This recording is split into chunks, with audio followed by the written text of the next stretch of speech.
سلام حبيباتي، ان شاء الله راكم كامل بخير وانتم تشوفوا في لا فيديو تاع اليوم فيديو جديده كالعاده. جيتكم بالوصفه تاع المعقوده الوهرانيه اللي كنتو طلبتوها مني بزاف، وكانت واحد المتتبعه يعني غادي يوصل هذا لا فيديو كانت قالت لي حطي لي المعقوده الوهرانيه بكامل اسرارها، كيفاش يعني ما تفتحش معكم في المقله، كيفاش تجيكم خفيفه وبنينه، وراح نعطيكم كامل الاسرار المكونات حتضيفوا فيها، يعني ما راحش تفتح كامل في المقله معكم. نبداو على بركه الله البنات. لهنا عندي 3 حبات على البطاطا يكونوا متوسطين، كنت فورتهم يعني تفوروهم، ما تخلوش البطاطا تاعكم هذيك تتحرحر كيما نقولوا ولا طيب بزاف، طيبوها كيما نقولوا 80 90%. المهم ما تحرحرش هذيك البطاطا تولي تفتت وحدها معاكم. المهم البنات تفوروها ولا تغلوها في الماء. بالنسبه لي غليوها في الماء، خلوها يعني بها بالقشور تاعها، غلوها اللي تغلوها يعني هي من الاحسن البطاطا الحمراء، لكن البطاطا هذه البيضاء من الاحسن تفوروها. واللي تغليها ما تغليهاش بزاف، غير 80% كيما قلت لكم، تخلوها شاده روحها وتاكرازيوها هنا بهذا الاكراز تاع البطاطا، الاكراز تاع بوم دو تير. تجي تكرازيوها مليح البنات لهنا حتى تاكدوا هي حاميه، حتى تاكدوا بلي شغل هذيك البطاطا مبقاوش فيها دوك لي كريم ولا الحبيبات تاع البطاطا، حتى تاكدوا انها شغل ولات ليس هذيك البطاطا ترحت كامل معكم. لهنا راح نجيب الحبه تاع البيض، قلت لكم استعملت 3 حبات تاع البطاطا متوسطين. اللي ما تقدرش يعني تحط البيض عادي، حطي غير بياض حبه تاع البيض. ولهنا جبت كميه تاع المعدنوس، كميه تاع توم، يعني حوالي فص تاع توم، ما تكثروش التوم فيها بزاف. بالنسبه للتوابل كانت عندي شويه تاع الكركم، شويه فلفل اسود، شويه تاع الثوم بودره، وكميه تاع الملح، وكميه قليله تاع الكمون، ما تكثروش هكا باش ما تجيكمش هذيك المعقوده مره. وبالنسبه اللي توفر عندهم تابل تاع المعقوده تقدر تزيد شويه منها هكا باش يبنن لهذيك المعقوده تاعها. وتخلطوا، تبقوا تخلطوا كامل هذوك المكونات اللي عندها البنات. هنا توابل الدجاج تقدر تزيد، انا زدت البنات لهنا نبغي في المعقوده تاعي هذيك الفلفله الحمراء ولا العكري الحار، هكا باش تجيني هذيك المعقوده فيها بنه. ولا تقدر تزيد هنا حبه تاع الفرماج ولا زوج، تقدر تزيد الفرماج تاع المثلثات. بالنسبه للسر اللي ما يخليش المعقوده تاعكم ولا البطاطا تتحل في المقله هي 2 ملاعق صغار نتاع نشا ولا ملعقه كبيره نتاع نشا. انا هنا زدت درت ملعقه الاولى وزدت ملعقه، قلت لكم 2 ملاعق صغار معمرين مليح تاع نشا ولا مغرف معمره مليح كبيره. تخلطوها لهنا حتى تكملوا كامل المكونات هذوك، وتزيدوا هذيك المغرف نتاع النشا وتخلطوا مليح، يعني تكرازيو مليح هذوك المكونات حتى يتجانسوا كامل، وتاكدوا بلي انها شغل المكونات كامل جانسوا فيها. تغطوها وتدخلوها للثلاجه مده ساعه ولا 2 سوايع حتى تبرد مليح هذيك البطاطا، وشغل تقدروا تحكموا فيها باش هنا نشكلوها. البنات هنا بعد ما بردت حوالي ساعه جيت نشكلها لهنا باش تعرفوا باللي البطاطا تاعكم هنا راهي مليحه وبارده مليح. نتوما تخدموا في المعقوده تاعكم وتحسوها بلي ماهيش تلصق في اليدين تاعكم وهي شاده مليح. لهنا كنت غاسله البنات يدي عليها شغل لصقت لي شويه.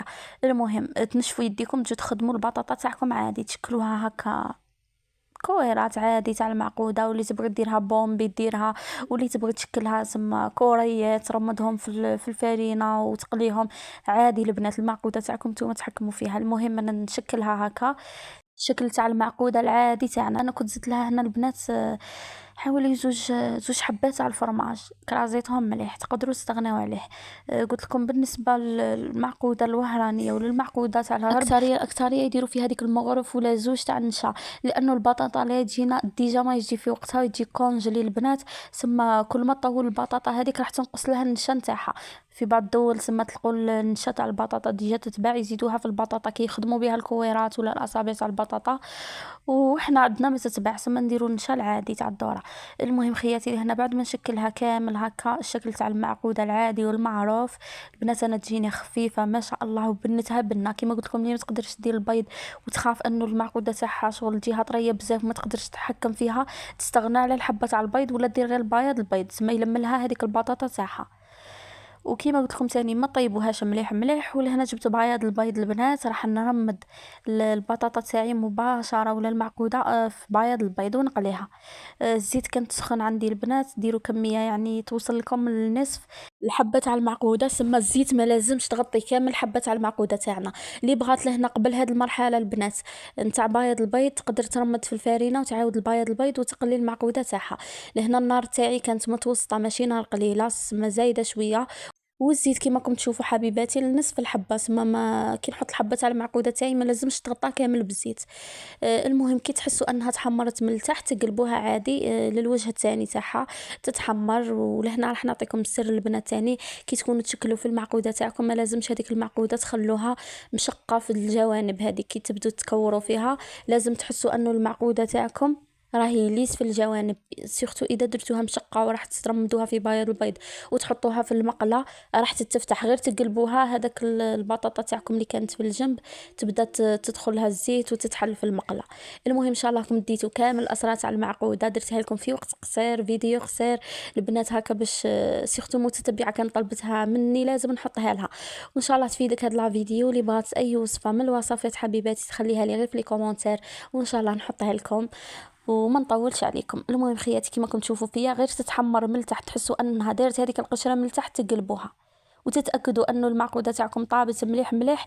تحطوها في ورق ماس، يعني بعد ما تقلعوها من الزيت تحطوها في ورق ماس ويعني تشرب هذيك الزيت شويه وتقدموها عادي بالصحه والراحه. انا لهنا نبغي المعقوده تاعي في هذاك الذوق شويه نتاع الحار، ثم درت لها العكري حار اللي ما عندهاش ولا اللي ما تبغيش ذوق تاع الحار تستغنى عليه كامل، دير غير شويه تاع الزعفران ولا شويه تاع الكركم كيما درت انا وراح تجيكم هذيك المعقوده من ابن ابن ابن الوصفات اللي حتجربوها. وعندي بزاف وصفات البنات على المعقوده اللي تترمد في الفارينه والبيض والشابلر، بزاف بزاف بزاف وصفات ان شاء الله نشاركها معكم كامل بالنسبه للمهتمين اكيد. ولهنا هذه هي المعقوده تاعي في صحن التقديم، جات ما شاء الله خفيفه والبنه يا البنات معقوده على غرب وعليها الكلام، معقوده الوهرانيه. نتمنى ان شاء الله كاع تجربوها خياتي وتخلوا لي ارائكم في التعاليق ما تنسوش، ونلتقوا في فيديو جديد كالعاده. سلام.